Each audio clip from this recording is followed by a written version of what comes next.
Does the number of followers you have on social media matter in 2021 and beyond? Kinda. Live the life you love. It depends what your goals are. It depends on what you're trying to achieve. But social media followers these days, it depends, right? It depends on what you're trying to accomplish and what you're trying to achieve. So, before we dive into this topic, what's going on, everyone? Welcome to another episode of Making It with Chris G. Thank you all so much for watching. Please take a quick second, subscribe to the channel wherever you're listening. If you're on YouTube, subscribe and hit the bell or smash that bell, what everyone's saying, right? Or if you're listening on podcast, subscribe to the podcast, leave us a quick review. But let's dive in. Do social media followers matter? And the industry still looks at this. So if you're trying to impress promoters and venues and record labels and managers, right? Anyone that's still working the very traditional route and traditional model, sure, it matters, right? Because that's the first thing people are going to do. So typical. They're gonna look at how many followers you have on social media, look how many streams you have on Spotify, look at how many views you have on YouTube. Then they're gonna use platforms like Chartmetric, and they're gonna look at how many plays and streams are you getting in their market, right? So if you're trying to play a show in Houston, Texas, they're gonna look at how many plays and streams you're getting in Houston, Texas, and they're gonna look at past history and how many tickets have you sold in the past, right? But the metric that matters most, before I give you all a real life example, the metric, and I guess this kind of leads into the real life example. The metric that matters most to growing a business and to you doing this full time is really how many tickets are you selling and how much revenue are bringing in, right? So before we get to the tickets, a couple of examples there. A few artists we've had on the podcast before. So Dawn Byer, right? She does live streams on Facebook, and she does them several times a week. She has a model, a very specific strategy and how she does them, and she makes, I mean, probably more now, but she used to make over $75,000 a year just streaming on Facebook. And as I'm giving this example, I'm not a great multitasker, but let me just look as of today. So what is today's date? Today is October 23rd, 2021, just for reference, right? Don't worry, this is still good. Episode will still be relevant in far in the future, but she has 1,600 monthly listeners on Spotify, right? So does that number matter? If she's trying to book a venue that has absolutely no idea who she is, they'll probably look at that, right? But if she goes to that exact same venue and says, I have 500 people in your city that have regularly donated to my live streams. I have their email address and I can email them directly. And not only will they will buy tickets because they have donated before, right?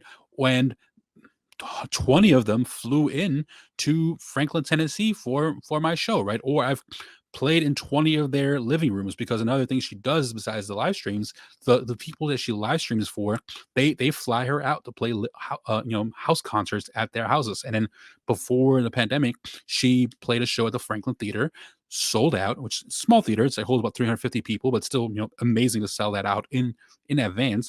And a big chunk of the people that were there, I think the majority of the people, she has performed in their houses before, which means they flew in to go see her perform live in a theater, right? So those 1,600 monthly listeners don't mean anything if she can go to a promoter. If she comes to me as a promoter and says, I have 500 people in Orlando that have donated on, at least 3 or 4 times over the past year on my live streams, I will look at that way more than these 600, 1,660 monthly listeners. Another example, we've had on the podcast, Shannon Curtis. She does the house concert tours, and she makes a full time amazing living just playing in people's houses. I think 3 months out of the year, she has 690 monthly listeners as of today, but that doesn't matter because she is making a living as a musician, and she performs in people's houses where and she has a really great book called No Booker, No Bartender, No Bouncer, No Booker, No Bartender, something like that. Really, really great book. I'll throw the link to that episode in the notes. But she plays in people's houses. There are usually 30, 40, 50 people at those events. They're buying her music, they're buying her merch. So she doesn't care, right? If she barely has any monthly streams on Spotify, because she's making a full-time living doing what she's left. Those are just vanity metrics. Those metrics really don't matter if you have a real business. And if you can back that up to a promoter, right? If Shannon Curtis wanted to play venues again, and she reaches out to me in Orlando and says, "Hey, Chris, over the last 10 years, I've played in 5 different people's houses, and they're averaging, 40 to 50 people or even 20 to 30 people at their shows." I would totally book her, right? I would not look at those numbers. Or, it's someone we haven't had on a podcast yet that I use as an example all the time, Corinne Campbell from used to be Creative Juice. She makes $18,000 a month on subscriptions, right? And if you go to Corinne's Spotify, let me pull her Spotify up. Because again, this is not a diss on their Spotify. This is just to show you that those vanity metrics don't mean shit, right? Let me see, make sure I'm spelling Corinne correctly. Corinne Campbell on Spotify, 564 monthly listeners, right? So again, average person, average idiot looking at this that has no idea that stuff doesn't matter. They're gonna be like, "Oh, she only has 500 monthly listeners. I'm not gonna book her." But if she says, I make $18,000 a month on subscriptions, and 200 of those subscribers come from whatever city, right, from Seattle, Washington, and she wants to play a show in Seattle, Washington, absolutely, I'm going to book her, right? Because she to have that kind of a revenue on monthly subscriptions, she probably knows how to market really well, and she's a marketing ninja. She could probably teach that venue's marketing team how to promote their shows better, right? So these metrics really don't matter. And what inspired this episode was I recently had one of the artists I work with, Etern. So shout out to Etern if you're if you're listening. But she performed the Plaza Live, 2 different shows. So one of them was I'll mention the good scenario. I don't want to shit on an artist, but the good scenario was she opened up for Thievery Corporation. Thievery Corporation at the time had 80,000 followers on Instagram, right? And then the following week, she opened up for another artist that had 2 million followers on Instagram. Guess who sold more tickets? Drastically more tickets. Thievery Corporation, right? With only 80,000 followers, only, right? The thing that matters is depth, not width. So those big numbers don't mean anything if people are not willing to buy tickets, if they're not willing to buy merch, if they're not willing to subscribe, if they're not willing to watch your live streams and leave donations, if they're not willing to bring you into a house to perform in front of their family, friends, and neighbors, right? All of those vanity metrics don't mean anything if you don't have depth and real supporters. So the kind of message and the lesson with this quick episode, figure out how you can build a real community of real supporters that care about your music, right? And I mentioned a couple times recently that I do want to start getting more people from the Twitch world on the podcast.